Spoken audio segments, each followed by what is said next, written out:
Bonjour à tous et bienvenue dans ce nouveau webinaire de l'Union TLF consacré à l'obligation d'équiper les véhicules utilitaires légers d'un chronotachygraphe intelligent au 1er juillet 2026. À tout juste un an de l'entrée en vigueur de cette obligation, nous avons souhaité vous présenter les modalités de cette réglementation avec notre partenaire Aftral. Donc, je suis Nancy Noël, déléguée générale adjointe en charge des affaires sociales de l'Union TLF et je suis accompagnée d'Olga Alexandrova à qui je cède la parole. Merci Nancy pour cette introduction très punchy. J'espère que vous n'avez pas trop chaud aujourd'hui. C'est un moment de canicule en France, dans toutes les régions. Alors, je vous rappelle, avant de passer la parole à Aftral, dont l'équipe a super bien travaillé, mais je ne vous dirai pas plus, je vous laisserai découvrir. Je vous rappelle quelques règles d'usage.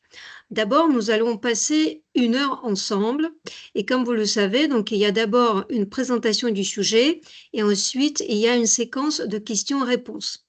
Donc, si vous avez des questions qui émergent pendant la présentation, je vous invite à soit les retenir et les poser de vive voix à la fin de la présentation ou sinon, vous pouvez les inscrire dans le chat. Et donc, elles vont être traitées à l'issue, donc dans la séquence questions-réponses. Je vous invite également à couper vos micros hein, pour que ce soit agréable pour tout le monde. Bon, je crois que c'est tout et maintenant la parole est à Aftral. Bonjour à tous et à toutes et bienvenue dans ce webinaire consacré à une évolution majeure dans le transport routier. À partir du 1er juillet 2026, les véhicules utilitaires légers de plus de 2,5 tonnes de PTAC utilisés dans le cadre de transports internationaux devront se confronter à de nouvelles obligations européennes. Ces changements concernent les durées de conduite, les temps de repos, l'usage du tachygraphe, le cabotage, les licences communautaires et bien d'autres aspects pratiques.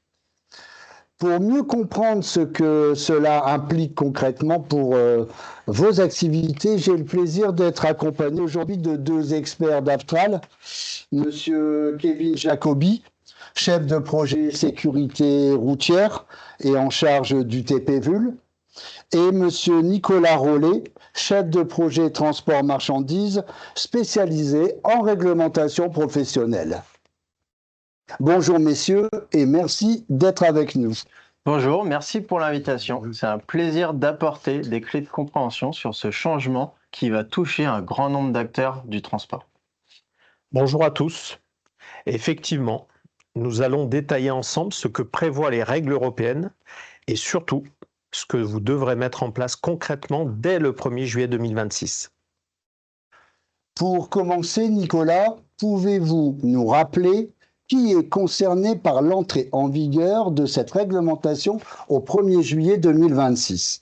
Bien sûr, à partir de cette date, tous les véhicules utilitaires légers, communément appelés VUL, dont le poids total autorisé en charge, le PTAC, est supérieur à 2,5 tonnes et inférieur ou égal à 3,5 tonnes, utilisés pour du transport international de marchandises pour compte d'autrui, seront soumis aux règles du paquet mobilité. Cela signifie qu'ils devront respecter les mêmes règles sociales et techniques que les poids lourds, notamment la gestion des temps de conduite et de repos, les obligations administratives comme la licence communautaire, ainsi que l'utilisation du tachygraphe. Est-ce que cela concerne toutes les entreprises de transport? Oui, mais il y a quelques exceptions importantes. Par exemple, les transporteurs en compte propre ne sont pas soumis à toutes ces obligations tant que leur activité n'a pas un caractère commercial dominant. De même, les artisans sont exemptés si leurs VUL sont utilisés dans un rayon de 100 km autour de leur base d'exploitation pour transporter leur matériel ou leurs produits, à condition que le PTAC du véhicule ou de l'ensemble n'excède pas 7,5 tonnes. Attention cependant, Cette exemption ne concerne que l'aspect tachygraphe et temps de conduite. Si un VUL dépasse 2,5 tonnes de PTAC et réalise du transport international pour compte d'autrui, il est toujours concerné, même si l'entreprise est de petite taille. Et qu'en est-il des opérations nationales? Très bonne question. Les règles de paquet mobilité ne s'appliquent pas aux transports purement nationaux pour les VUL, sauf cas spécifiques de cabotage ou de détachement. Cela signifie qu'un VUL qui fait du Paris-Marseille n'est pas concerné, sauf s'il s'inscrit dans une opération de transport international. Un autre point à noter, cette réglementation s'applique quelle que soit la nationalité de l'entreprise.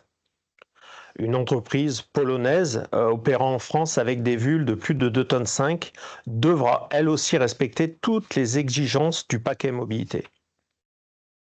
Kevin, on entre dans le vif du sujet. Quelles sont exactement les règles de conduite et de repos à respecter à partir de juillet 2026? Les VUL de plus de 2,5 tonnes de PTAC engagés à l'international seront soumis aux mêmes règles que les poids lourds, telles que définies dans la réglementation européenne 561/2006 et modifiée en 2020 dans le cadre du paquet mobilité. On parle ici d'un alignement total sur les durées maximales de conduite et les temps minimaux de repos. Voici les principales règles concernant les temps de conduite. Temps de conduite journalier, un maximum de 9 heures de conduite, extensible à 10 heures 2 fois par semaine. Sur les temps de conduite hebdomadaires, il faut compter un maximum de 56 heures. Sur les temps de conduite sur 2 semaines consécutives, il ne faut pas dépasser les 90 heures. Et concernant les pauses? Dès qu'un conducteur a cumulé 4h30 de conduite, il doit effectuer une pause ininterrompue de 45 minutes. Cette pause peut être fractionnée en 2 périodes, dont la première d'au moins 15 minutes, suivie d'une autre d'au moins 30 minutes, à condition que le total soit respecté avant la reprise de la conduite. Et pour le repos journalier? Le repos journalier normal est de 11 heures minimum. Il peut être réduit à 9 heures au maximum, 3 fois entre 2 repos hebdomadaires, sans compensation. En cas de double équipage, le conducteur doit bénéficier d'un repos de 9 heures dans un intervalle de 30 heures à compter de la fin du dernier repos. Le repos hebdomadaire est-il concerné? Oui, c'est très important. Le conducteur doit prendre au moins un repos hebdomadaire de 45 heures toutes les 2 semaines. Ce repos peut être réduit à 24 heures une semaine sur 2. Mais la réduction doit être compensée par une période de repos équivalente prise en un bloc et avant la fin de la 3e semaine qui suit. Autre point, les repos hebdomadaires réguliers, 45 heures ou plus, ne peuvent pas être pris dans le véhicule. Ce principe s'applique pour les poids lourds et pourrait être étendu aux VUL dans certains États membres comme en France. S'il y a 2 conducteurs? En double équipage, la pause de 45 minutes peut être prise pendant que l'autre conduit, ce qui permet une optimisation du trajet. Mais chacun des deux doit quand même respecter ses propres périodes de repos quotidien et hebdomadaires. Et concernant les conditions de repos dans les VUL, qu'est-ce qui est prévu en France? Depuis la loi d'orientation des mobilités du 24 décembre 2019, la France interdit formellement aux employeurs de faire prendre le repos quotidien ou hebdomadaire dans un véhicule utilitaire léger. Le conducteur doit bénéficier d'un hébergement hors du véhicule dans des conditions compatibles avec la dignité humaine et respectueuses de sa santé. Cela veut dire pas de repos dans la capucine, dans une tente ou dans l'habitacle, même pour un court-arrêt. Il est à noter que sur ce sujet, la Commission européenne a récemment émis un avis motivé à la France car elle estime que la réglementation française restreint de manière injustifiée et disproportionnée la libre prestation des services des transports routiers en France et va à l'encontre des objectifs des marchés intérieurs. À l'heure actuelle, la réglementation française s'applique à toutes les entreprises sur le territoire français, qu'elles soient françaises ou étrangères, et quel que soit le type de transport, compte propre ou compte d'autrui. C'est une obligation de résultat. L'employeur doit mettre en œuvre les moyens pour prouver que le conducteur a effectivement pris son repos hors du véhicule. par exemple en fournissant une facture d'hôtel. Et attention, en cas de contrôle, la seule présence du conducteur à bord du véhicule pendant une période de repos peut suffire à établir l'infraction. Le code de transport prévoit une amende de 1 500 € portée à 3 000 € en cas de récidive, voire une immobilisation du véhicule ou un délit puni d'1 an d'emprisonnement si l'employeur organise délibérément les temps de repos dans des conditions contraires à la loi. Nicolas, si une entreprise veut se lancer dans le transport international avec des VUL, quelles sont les conditions à remplir? La bonne question. Depuis mai 2022, les entreprises qui utilisent des VUL de plus de 2,5 tonnes pour du transport international doivent répondre aux mêmes conditions d'accès à la profession que les transporteurs pour compte d'autrui. Ces conditions sont fixées par le Code des transports. Cela implique différents éléments, notamment l'honorabilité professionnelle. Il ne faut pas avoir fait l'objet de condamnations graves ou d'interdictions relatives à l'exercice d'activités de transport. Ce critère concerne le dirigeant et la personne désignée comme gestionnaire de transport. Deuxième point, la capacité professionnelle. Le gestionnaire de transport doit avoir une attestation de capacité obtenue après une formation spécifique et un examen validé. Cette capacité est obligatoire même pour les VUL. Troisième point, la capacité financière. L'entreprise doit justifier de moyens financiers suffisants. Le montant est de 1 800 € pour le premier véhicule et 900 € pour chaque véhicule supplémentaire. Ces montants peuvent être couverts par des fonds propres ou des garanties bancaires. Et enfin, dernier point, l'établissement stable. L'entreprise doit disposer d'un local professionnel en France avec les équipements et archives nécessaires pour gérer son activité. C'est ce qu'on appelle un établissement effectif et stable. À noter que le non-respect de l'un de ces critères peut entraîner le refus ou le retrait de l'autorisation d'exercer. Ces conditions sont contrôlées au moment de la demande, puis peuvent être vérifiées à tout moment par les DREAL. Donc, pour faire simple, même avec des petits véhicules, les obligations sont les mêmes que pour un transporteur utilisant des véhicules du groupe lourd? Exactement. Et c'est ce qui marque une vraie évolution avec le paquet mobilité. Il n'y a plus de distinction sur son plan entre un VUL utilisé à l'international et un poids lourd. C'est une reconnaissance du rôle important joué par les VUL dans la chaîne logistique, mais aussi un alignement pour éviter les distorsions de concurrence. Parlons maintenant du tachygraphe. Nicolas, pouvez-vous nous rappeler ce qui change concrètement pour les VUL? Oui, alors ça va être à partir du 1er juillet 2026. Tous les VUL de plus de 2,5 tonnes utilisés pour des transports internationaux devront obligatoirement être équipés d'un tachygraphe intelligent de deuxième génération, comme le DTCO 4.1. C'est une exigence du règlement européen 165/2014 modifié dans le cadre du paquet mobilité. Ce tachygraphe ne se limite pas à enregistrer les heures de conduite et de repos. Il intègre des fonctions renforcées pour garantir la conformité et la transparence des opérations. En effet, le tachygraphe intelligent enregistre automatiquement les activités du conducteur, conduite, disponibilité, travail, repos, les passages de frontières grâce à son module GNSS intégré et les lieux de début de fin d'activité quotidienne. Les opérations de chargement et de déchargement si le conducteur les saisit. Ces fonctionnalités sont rendues obligatoires dans le règlement 165/2014 modifié, notamment le point GNSS toutes les 3 heures de conduite cumulée, qui permettent de détecter les itinéraires transfrontaliers et de contrôler les règles de cabotage et de détachement. Ce tachygraphe est donc un outil de contrôle renforcé? Oui, mais c'est aussi un outil de gestion.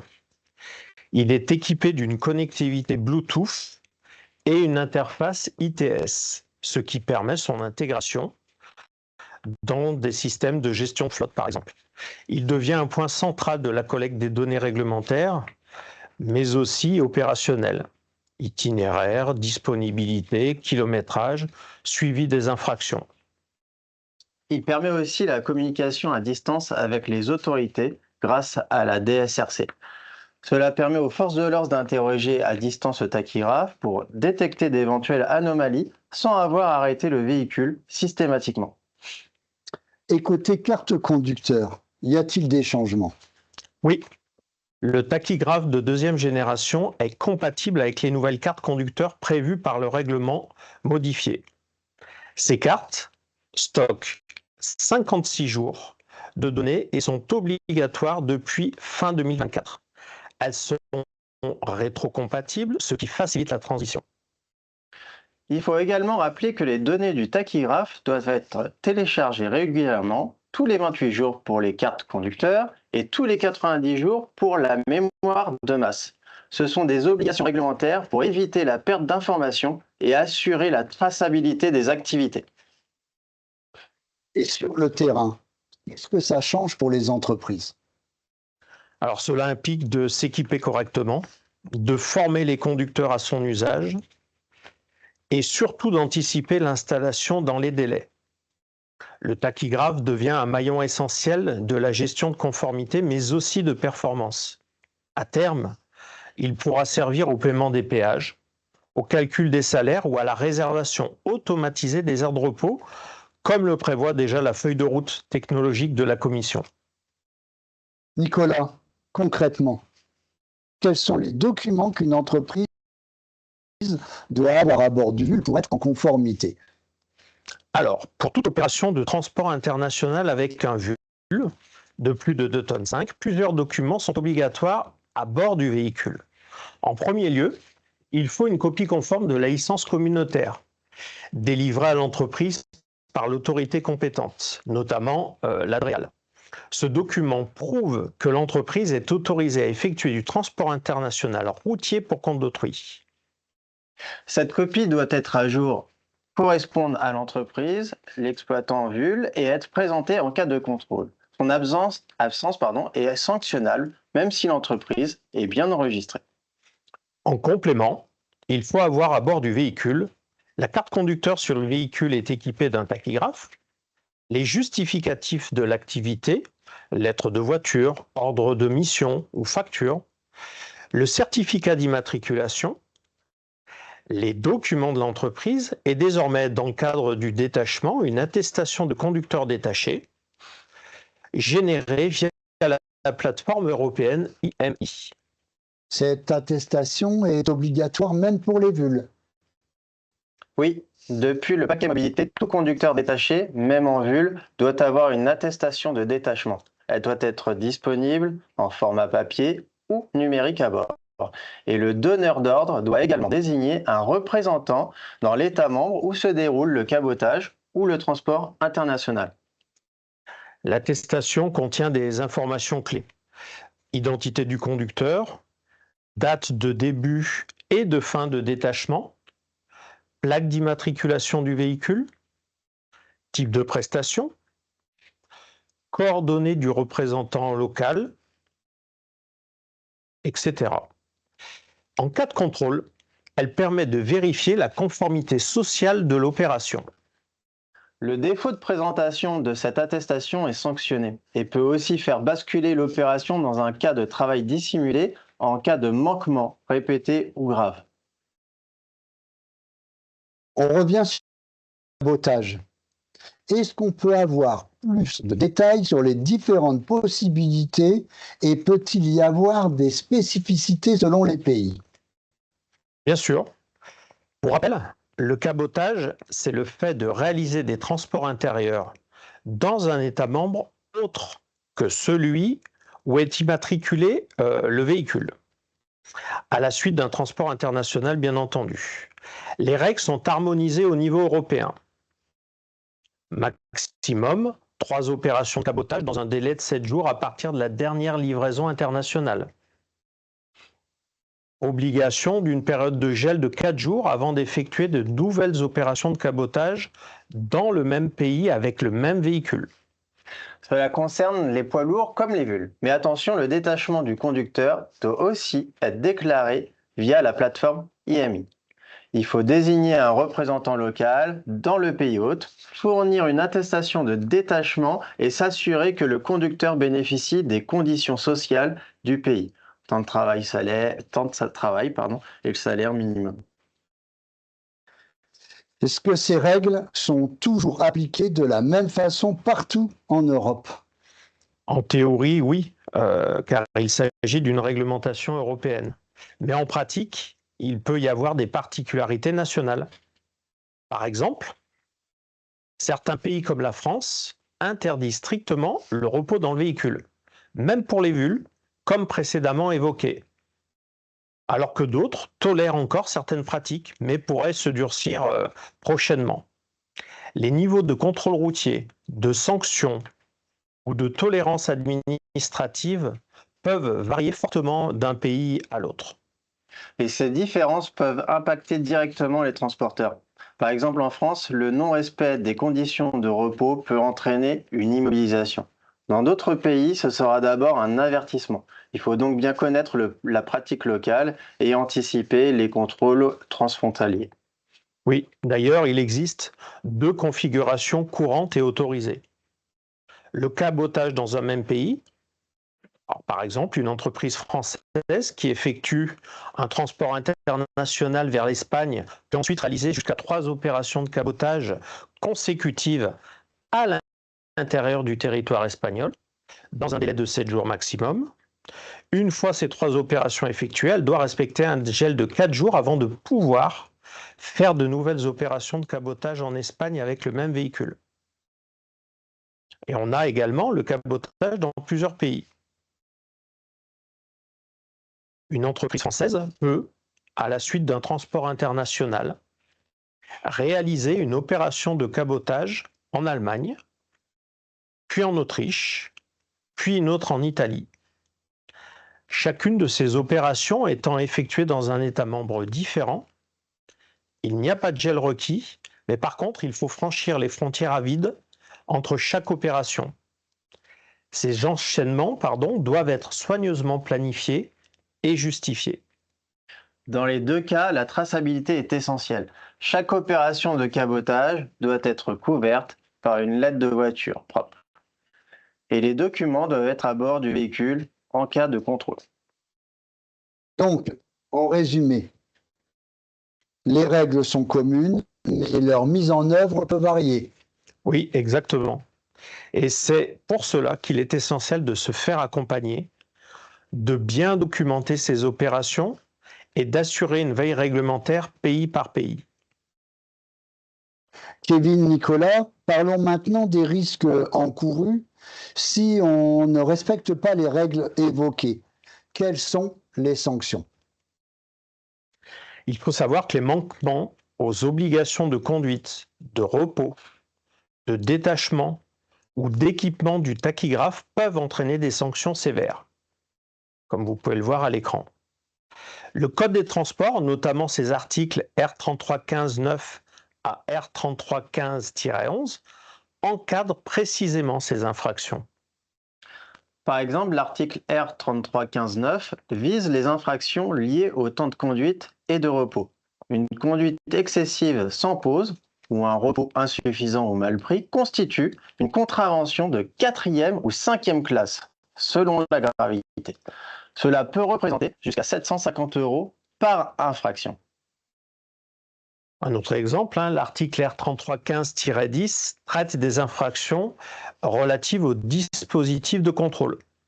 Le fait de ne pas avoir de tachygraphe conforme ou d'avoir un appareil inopérant ou falsifié est aussi puni d'une contravention de 5e classe avec possibilité d'immobilisation immédiate du véhicule.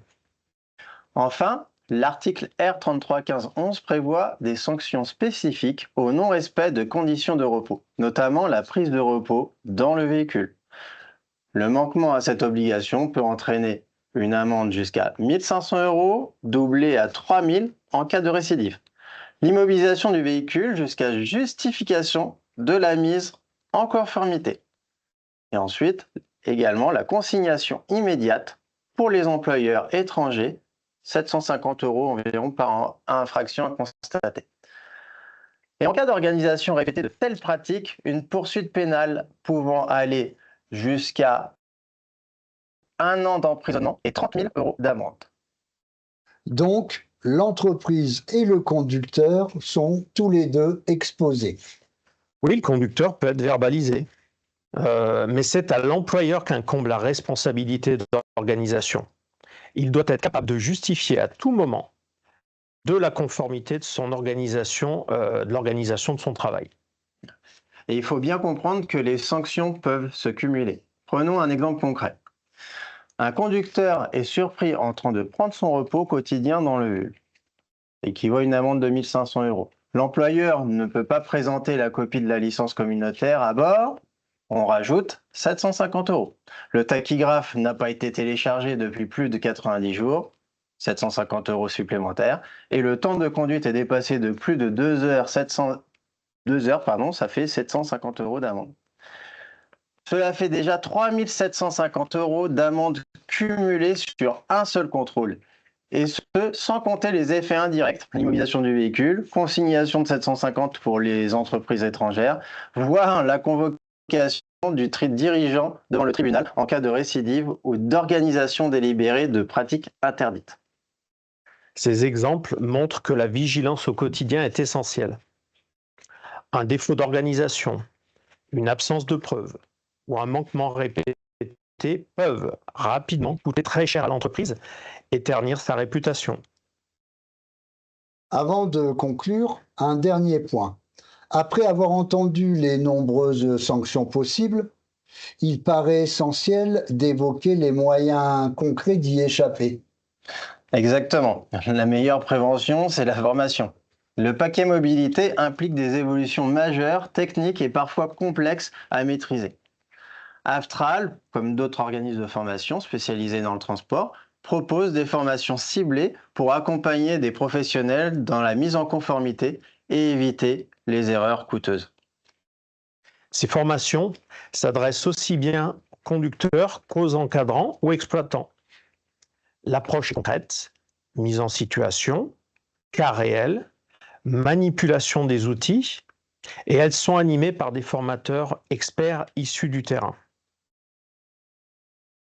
Pour finir, faisons un tour d'horizon des idées reçues qu'on entend souvent sur le sujet. Je vous pose des affirmations et vous me dites si c'est vrai ou faux. Les règles du paquet mobilité ne s'appliquent pas aux VUL. Faux, elles s'appliquent aux VUL d'un PTAC supérieur à 2,5 tonnes engagé à l'international. Je peux faire du transport international avec un VUL sans licence communautaire. Faux, la licence communautaire est obligatoire et doit être présente à bord du véhicule. En cas de contrôle, seul le conducteur peut être sanctionné. L'employeur est également responsable de l'organisation. Un seul manquement peut coûter cher, mais les sanctions ne se cumulent pas. Faux, les sanctions se cumulent. Le repos, taquis, détachement, comme on l'a vu tout à l'heure. Le tachygraphe peut aussi aider à optimiser la gestion de flotte. Oui, vrai. Il offre une source de données stratégiques. La réglementation est la même partout en Europe. C'est faux. Le cadre est commun, mais son application peut varier selon les pays. Je dois prouver que mon conducteur a bien pris son repos hors du véhicule. Oui, vrai. Obligation de preuve, donc facture ou attestation. Un VUL peut faire du cabotage illimité si le trajet est court. Faux, limité à 3 opérations en 7 jours, plus un gel de 4 jours. Je peux prendre mon repos quotidien dans mon VUL si je suis stationné sur une aire sécurisée. C'est également faux. En France, le repos dans le véhicule est interdit, même sur une aire équipée. Le conducteur doit dormir hors du véhicule dans un hébergement adapté. Il faut une carte conducteur pour chaque chauffeur, même en VUL. Oui, c'est vrai. Si le VUL est équipé d'un tachygraphe, chaque conducteur doit insérer sa carte à chaque prise de poste. Je n'ai pas besoin de déclaration de détachement pour un trajet France-Espagne. Faux. En cas de cabotage ou de détachement, une attestation doit être générée via la plateforme IMI, même pour les VUL. Si je suis un artisan avec un VUL, je ne suis jamais concerné. Faux. Les artisans sont exonérés uniquement s'ils restent dans un rayon de 100 km autour de leur établissement et que leur activité est non commerciale. Mon entreprise doit désigner un représentant local pour chaque pays où je fais du cabotage. Vrai, c'est une obligation du règlement IMI pour les entreprises pratiquant le détachement de conducteurs. Les données du tachygraphe doivent être archivées uniquement en cas de contrôle. Faux. Elles doivent être téléchargées tous les 28 jours pour la carte conducteur et tous les 90 jours pour le tachygraphe. Ce sont des obligations réglementaires. Je peux faire du transport pour compte propre sans aucune formalité. C'est faux. Même un compte propre, certaines obligations s'appliquent notamment en matière de repos, de conditions sociales et de conformité du véhicule. Si mon VUL fait 2,4 tonnes, je suis tranquille. Vrai, sous réserve qu'aucune remorque n'est attelée, c'est le PTAC qui compte. Dès que l'ensemble dépasse 2,5 tonnes, la réglementation s'applique. Et enfin, le non-respect du repos peut conduire à des poursuites pénales. Oui, vrai. L'organisation répétée de repos dans des conditions non conformes peut être qualifiée de délit, avec des peines allant jusqu'à 1 an d'emprisonnement. Merci Kevin, merci Nicolas pour toutes ces explications très claires. On retient qu'il y a des changements importants à anticiper, mais aussi des outils pour se préparer sereinement. Exactement. L'idée, c'est de ne pas attendre le dernier moment. Former les équipes, s'équiper en matériel adapté, revoir les procédures, ce sont des étapes essentielles. Et bien sûr, le groupe Aftral se tient à votre disposition pour vous accompagner au mieux sur ces nouveaux enjeux. Alors, merci à tous pour votre attention. On reste maintenant ensemble pour la session de questions en direct. N'hésitez pas à nous écrire sur le chat. Nous sommes là pour vous répondre. Pour les questions qui nécessiteraient un peu plus de détails et d'approfondissement, n'ayez pas d'inquiétude. On vous fera parvenir une FAQ complète qui sera établie à partir de vos interrogations. Elle vous sera envoyée dans les jours qui suivent ce webinaire pour que chacun reparte avec des réponses précises. Merci beaucoup. J'ouvre le temps de questions-réponses. Il y a déjà pas mal de questions dans le chat. Tout à l'heure, vous avez mentionné qu'il n'y avait pas d'exception pour le transport national, sauf dans le cadre du cabotage. Donc, si un chauffeur français effectue un Paris-Lyon, il n'y a aucune formalité particulière à remplir. Mais si le transport est d'origine internationale et que nous décidons de faire une rupture de charge en confiant la marchandise à un chauffeur français pour qu'il termine le trajet Paris-Lyon, ce chauffeur est-il toujours exempté des obligations du tachygraphe? La suite. Ah non, c'est la même chose. Non, non, c'est la question. Ah oui, d'accord. Alors là-dessus, j'ai pas suivi le début, mais ça a l'air d'être un cas pratique. Ça a l'air d'être un vrai cas pratique là. On est déjà dans le détail. Je me permets de le relire rapidement pour essayer de répondre au mieux. Pour transport national, sauf dans le cadre du cabotage. Donc, si un chauffeur français effectue un trajet Paris-Lyon, il n'a aucune formalité particulière à remplir. Donc là, on est bien d'accord. Mais si le transport est d'origine internationale et que nous décidons de faire une rupture de charge en confiant la marchandise à un chauffeur français pour qu'il termine le trajet Paris-Lyon, ce chauffeur est-il toujours exempté des obligations? En fait, ce qu'il faut bien avoir en tête, alors je ne sais pas si ça va répondre exactement à ce cas particulier, c'est que le transport international, et quand on parle de cabotage, finalement, c'est vraiment un transporteur étranger qui fait une opération de transport national en France, quelle que soit sa nationalité finalement. Donc la marchandise transporter. La rupture de charge dont on est en train de parler, en fait, la question que j'aimerais avoir, moi, la réponse que j'aimerais avoir, c'est quelle est la prise en compte de cette marchandise? Quel transporteur et quel conducteur va prendre cette marchandise en charge? Est-ce que vous pouvez nous répondre? Je ne sais pas qui a posé la question, mais... Moi, peux je voudrais peut-être... Oui, allez-y. Je peux répondre avec le micro ou vous préférez que j'écrive? Ah non, Oh non, allez-y. Là, maintenant, avec on le vous micro, entend. c'est très bien. Ok. Donc, en fait, ma question était, vu qu'évidemment, à cause du tachygraphe, les chauffeurs devront parcourir des distances plus petites. Si on veut toujours livrer aussi vite qu'avant, puisqu'on est spécialisé dans le transport express. Et donc, en fait, c'est là où j'avais un doute. C'est que, par exemple, on a un transport à faire au départ de la Pologne. Pour aller livrer à Lyon, on va sûrement devoir faire 2 ruptures de charge pour toujours livrer très rapidement, mais permettre à chaque chauffeur de se reposer. Et tout à l'heure, quand vous avez parlé du chauffeur français et des exceptions par rapport à, on va dire, à du domestique ou du national, donc il n'y avait pas besoin de tachygraphe. Mais par contre, si au départ, le transport est en fait un transport international, est-ce que ça n'a pas de conséquences? Donc, ça reste du transport national pour le français. Ah, ça Donc, va si un rester du Polonais a transport. chargé... OK. Ça va rester du transport national pour le conducteur français. Hein. OK. Donc, peu importe d'où arrive la marchandise.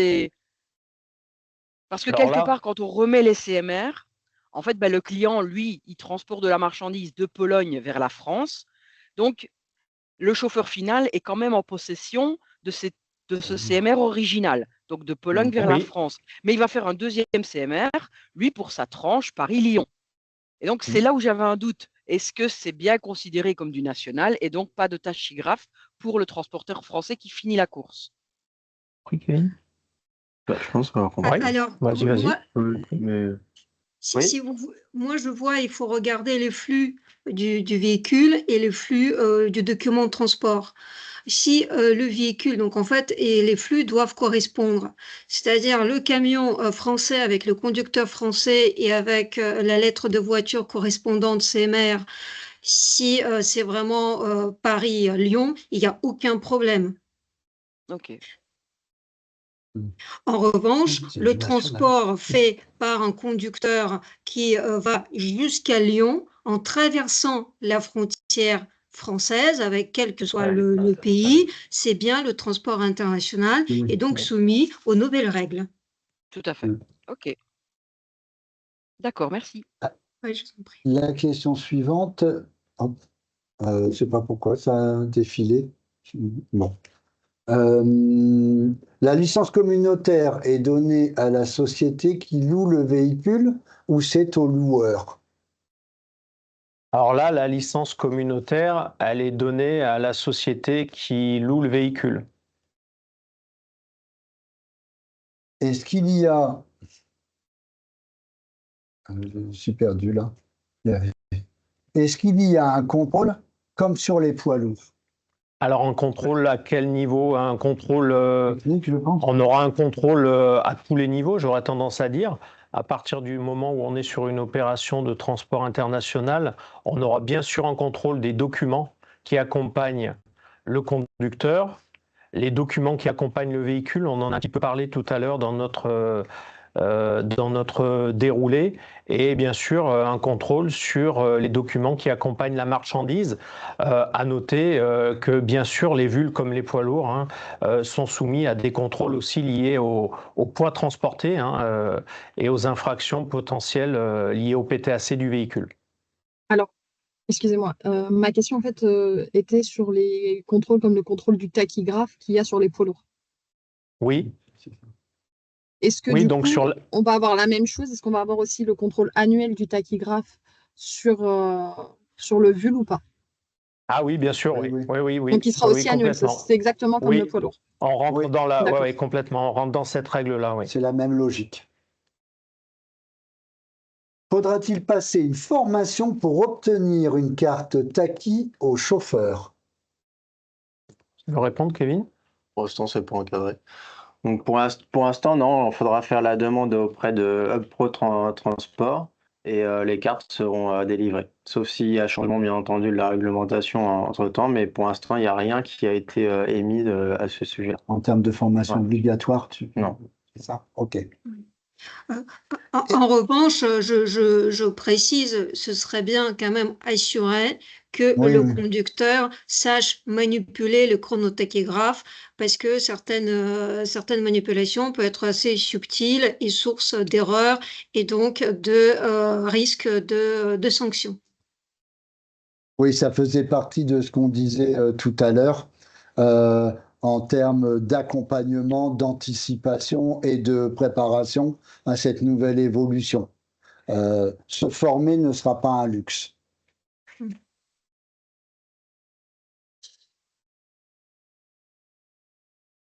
Du coup, chauffeur non soumis à la CQC. On a vu, alors il y a un déroulé de plusieurs questions, mais il y en a une qui nous demandait si le chauffeur donc serait soumis à la CQC, donc ce qu'on appelle la carte de qualification conducteur. La carte de qualification conducteur, elle est délivrée à la suite de l'obtention, enfin surtout du suivi d'une formation, en l'occurrence très souvent des formations obligatoires que certains d'entre vous devez connaître. Et ces formations s'adressent aux véhicules de plus de 3,5 tonnes de PTAC.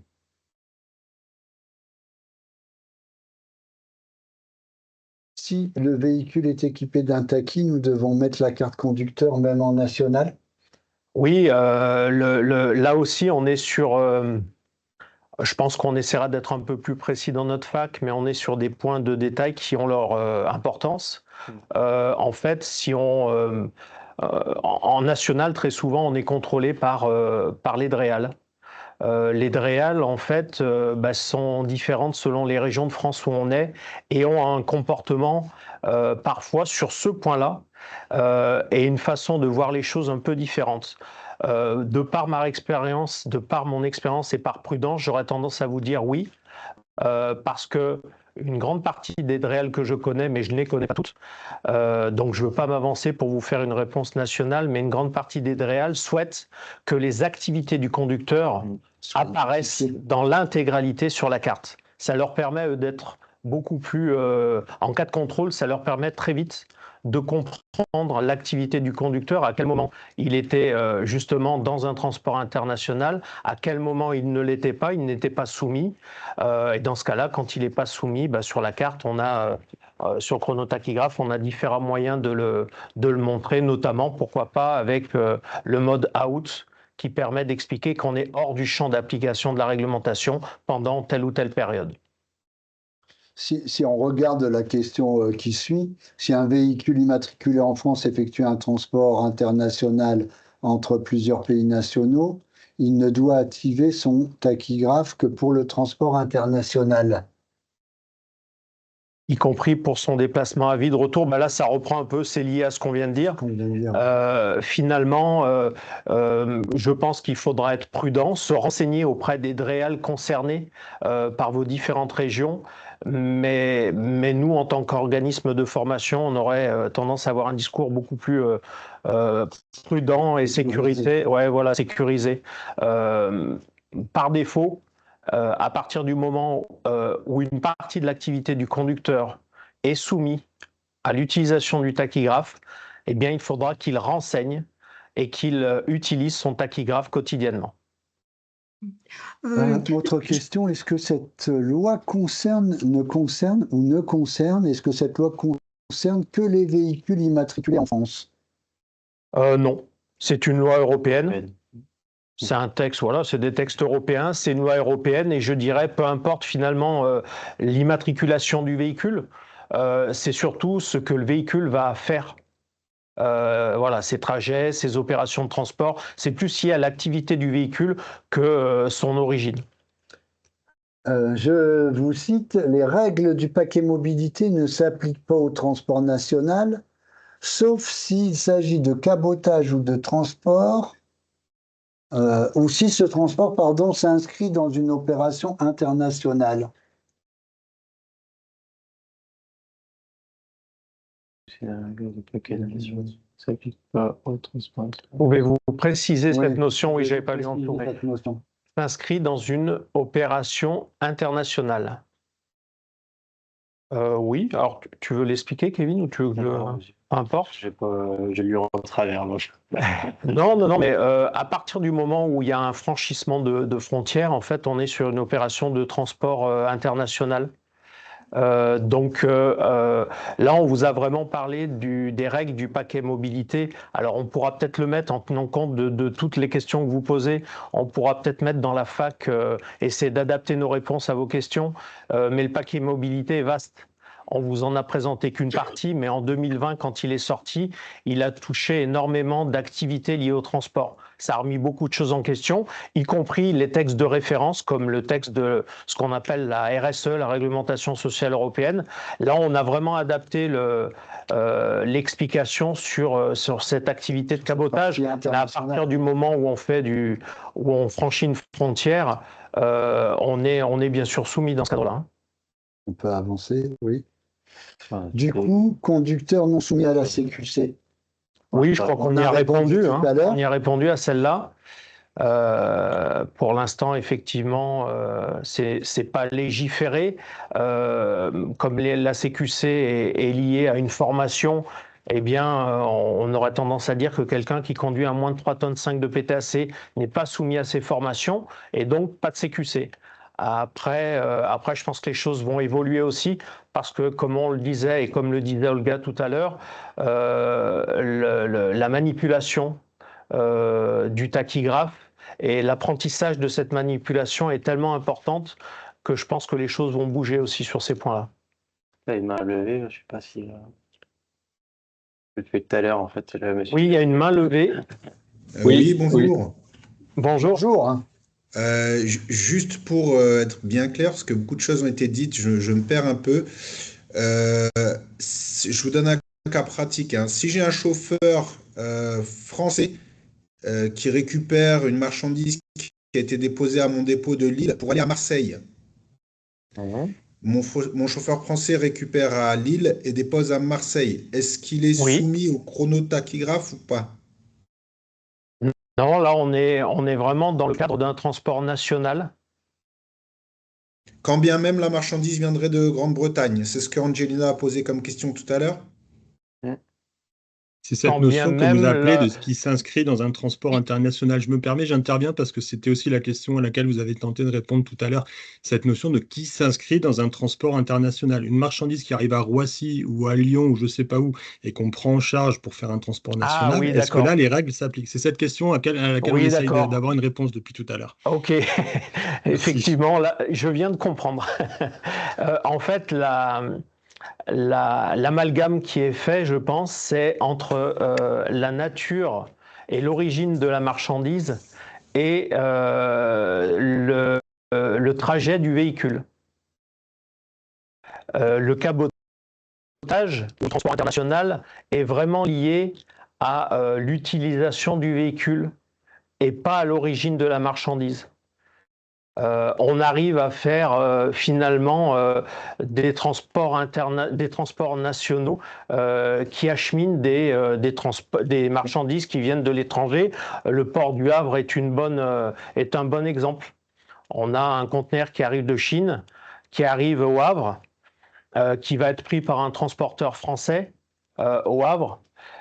Finalement, il sera acheminé du Havre, je ne sais pas, à Rouen, ou même sans aller aussi loin, que Marseille. Finalement, on sera bien sur une activité nationale. Par contre, les documents qui accompagnent la marchandise, alors pour cette marchandise qui vient, là, pour mon exemple de la Chine, d'un pays et d'un continent hors espace économique européen, les documents qui accompagnent la marchandise seront différents, bien entendu. Ils vont sûrement arriver douanés. D'accord. Donc en fait, la confusion vient de ce que vous avez appelé, sauf si ça s'inscrit dans un transport international. Ouais, je suis en train de me rendre compte, c'est peut-être ce qui a mis la confusion. Ouais, d'accord. D'accord. Okay. Entendu. Merci.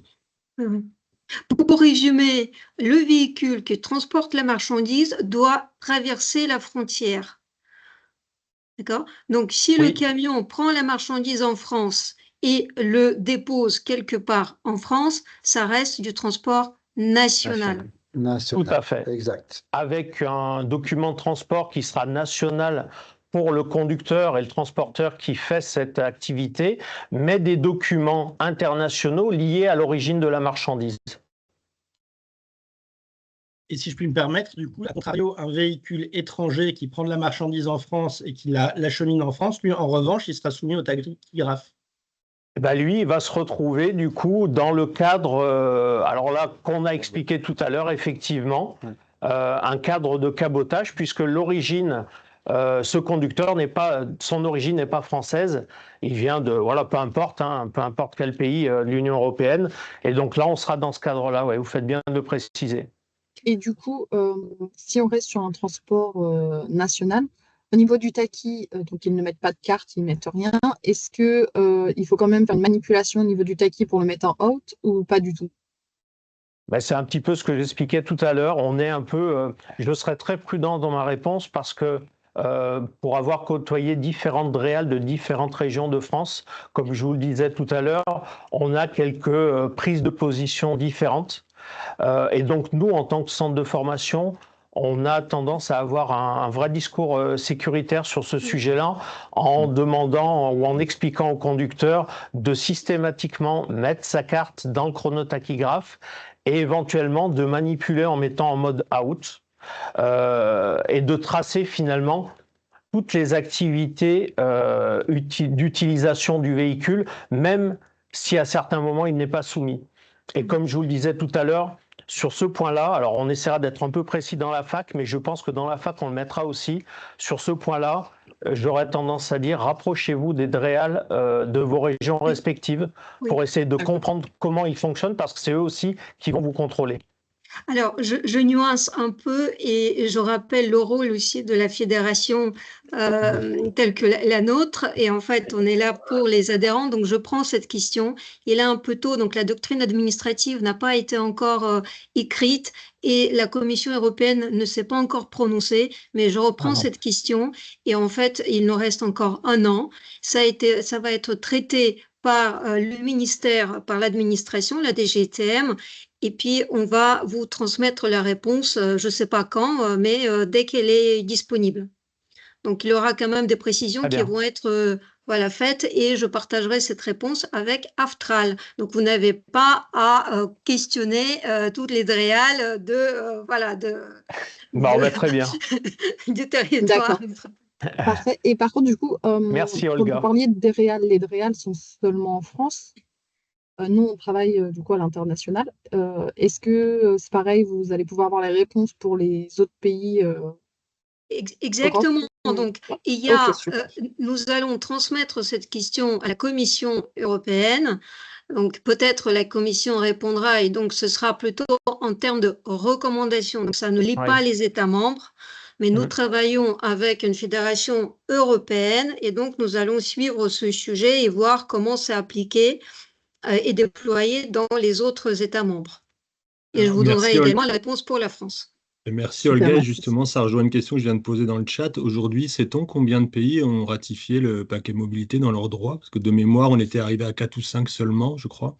Ah non, je vous assure que tous les États membres ont bien ratifié les 3 textes, c'est-à-dire la directive sur le détachement, le règlement sur les temps de conduite de repos et le chronotachygraphe et l'accès au marché.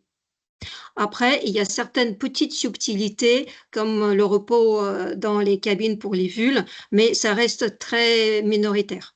Après, il y a eu un contentieux concernant le retour du véhicule toutes les 8 semaines. Ça a été, sanctionné par la Cour de justice européenne. Donc, cette mesure-là seulement. Et donc, aujourd'hui, il n'y a pas de mesure qui viendrait remplacer cette règle. Mais toutes les règles continuent à s'appliquer. Ok, merci.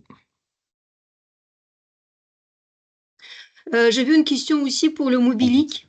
Alors, Mobilic, je vous rappelle, ce n'est pas obligatoire. Donc, il y a toujours le livret de conduite qui s'applique, donc format papier. Aujourd'hui, l'administration a mis ça en place et donc invite les transporteurs à passer en mobilique, mais vous n'êtes pas obligé. Donc, c'est l'une papier, l'une solution ou la solution digitale sous format de mobilique. En fait, Mobilic est une alternative au livret individuel de contrôle, mais ça reste effectivement pour l'instant une alternative.